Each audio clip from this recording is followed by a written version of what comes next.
kepala kerbau, kepala kambing, karena jin di tempat kita itu seleranya rendah. Kepala kambing. Kalau Mesir nah, kambing nggak laku kambing. Kami maunya anak gadis, kata dia. Keren jin-jin Mesir itu. Maka gubernur Mesir waktu itu namanya Amr bin As. Siapa namanya? Amr bin As. Nama khalifah yang ada di Madinah Umar bin Khattab. Harus jelas. Nama gubernurnya Amr, nama khalifahnya Umar. Jangan nanti pas pulang cerita terbalik. Nama gubernurnya Umar, nama khalifahnya Amr. Amr bin As kirim surat. Wahai Tuan Khalifah, ini ada budaya di Mesir menghanyutkan anak gadis. Aku mau melarang mereka, mereka nggak mau. Karena kalau tidak dihanyutkan, sungai Nil tidak akan naik. Dan kalau sungai Nil tidak naik, gandum akan tidak tumbuh. Kalau tidak tumbuh, orang Mesir akan mati. Unjuk rasa besar-besaran. Apa unjuk rasanya? Beras mahal. Beras mahal. Akhirnya Umar bin Khattab menulis secari kertas kecil.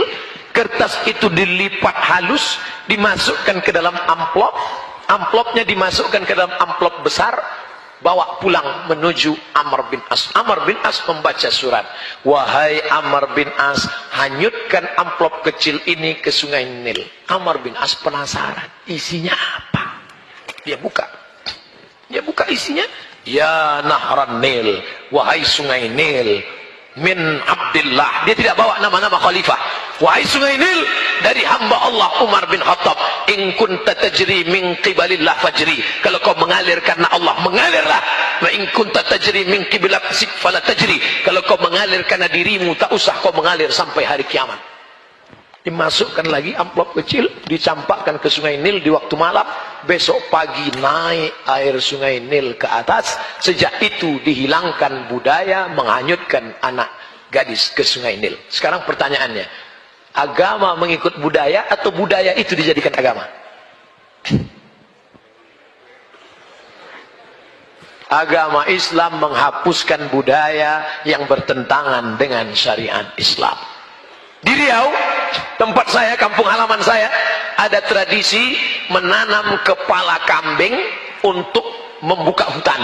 Hai segala hantu setan penjaga hutan, ini kepala kambing, makan, makan. Datang mufti kerajaan Siak Sri Indrapura, kerajaan Melayu Islam, tahun 1723.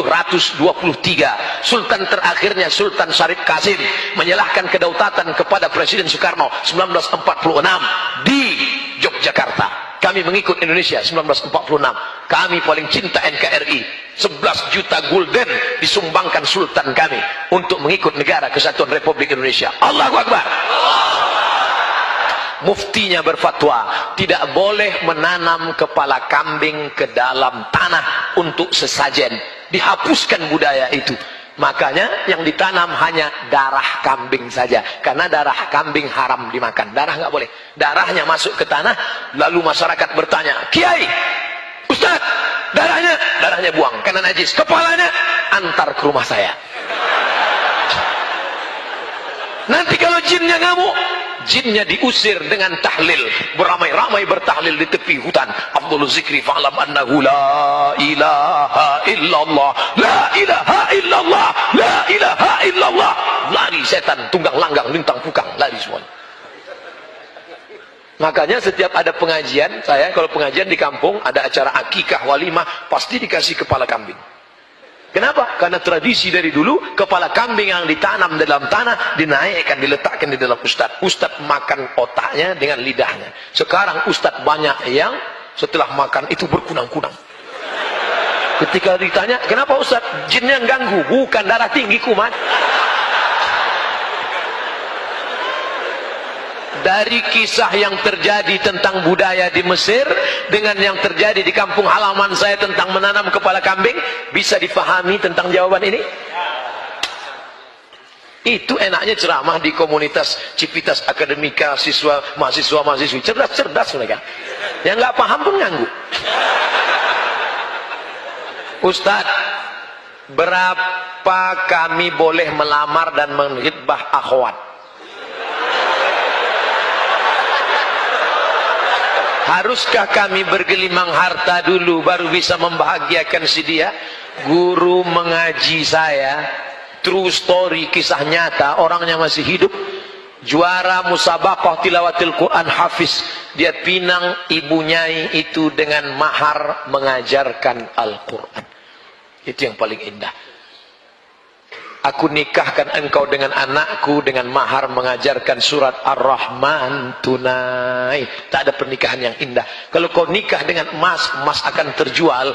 Kau nikah dengan seperangkat alat sholat, maka seperangkat alat sholat 2 tahun lapuk. Dengan mengajarkan Ar-Rahman, sampai akhirnya di waktu malam duduk mempelai laki-laki dengan perempuan menunaikan akadnya. Bismillahirrahmanirrahim. Ar-Rahman 'allamal Qur'an, khalaqal insan, 'allamahul bayan. Mertua sayup-sayup mendengar suara. Itu suara siapa, Ma? Mantu kita. Begitu dibuka pintu dilihat, rupanya TV belum mati. Mantunya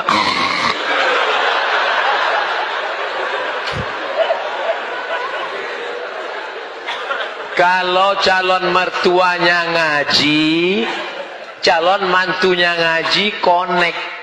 Calon mertuanya ngaji, calon mantunya ngaji, connect, enak.